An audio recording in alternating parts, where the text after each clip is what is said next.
We are about to show you a very romantic dinner between Jim Carrey and his late girlfriend, Catriona White. So this was in 2013, and it looks like the most perfect, serene setting, but something about the timing of these photos that is going to be crucial in the wrongful death lawsuit that Jim is now facing. You know that Catriona has an estranged husband who has filed a wrongful death lawsuit against Jim.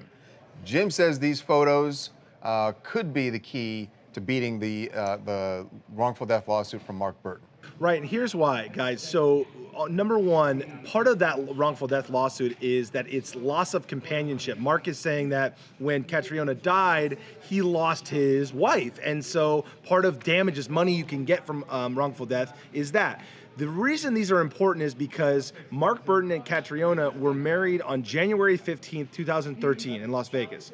And all along, Jim Carrey and his lawyers have been saying, look, this was a sham marriage. It was for a green card. She's from Ireland, and she needed to stay in the country. So this guy, Mark, her friend, decided to marry her so that she could do that. And their proof is in these photographs. The photographs are taken February 14th, 2013. So 30 days after she was married to this Mark guy. So how is it that if they are married, unless they had a really bad breakup right away, unless you pulled a Britney Spears. Yeah, unless you get married and you get sober up and realize you don't want to be married. But how is it that this actually happened, and on the next Valentine's Day, she's with Jim Carrey? The reason being, and they're going to use this in the lawsuit, is because this was never a real marriage, and how can he sue Jim Carrey over a loss of companionship if you didn't ever have the companionship? There's no, has Mark come out, the estranged husband, said anything about them having some sort of open relationship where they were allowed to kind of have these relationships outside of the marriage? No.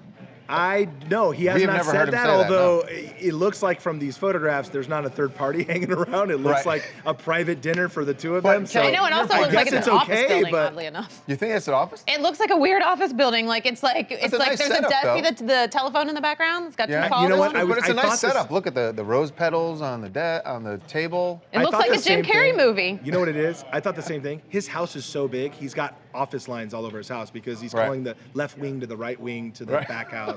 That's why it's like that. But yeah, I mean, look, it certainly, 30 days later, she's having this dinner with Jim. You can't say, it appears at least, just looking at the photos. Now look, Mark Burton's side will come back and have some explanation for this, I'm sure, but this doesn't make it look like she's in a real marriage with someone else if she's having this relationship with Jim. So they're also saying, Charles, and we've talked about what's in this lawsuit, it's very embarrassing to Jim Carrey. So they're saying, look, number one, you weren't married for real. Number two, you put all this embarrassing stuff about Jim Carrey in the lawsuit, STDs and all that stuff, because you want a settlement. You want an amount of money. And that's their position here. Mark Burton has come back and said the exact same things over and over, even to us, that, well, what about all these other terribly embarrassing things? And the answer is, that's not really relevant to the loss of your relationship. How much is he suing him for again? How much is Mark suing? Millions, I'm guessing. I don't think there was a number. I think he just said he wants damages. So I'm sure he's thinking millions. And we told you, Jim has vowed that he is absolutely not going to settle this lawsuit. So if you take him at his word, this will end up in court, and then we'll find out. This is Portia in Rancho Cucamonga, and my take on it is it's really unfortunate that people are trying to capitalize off of a suicide.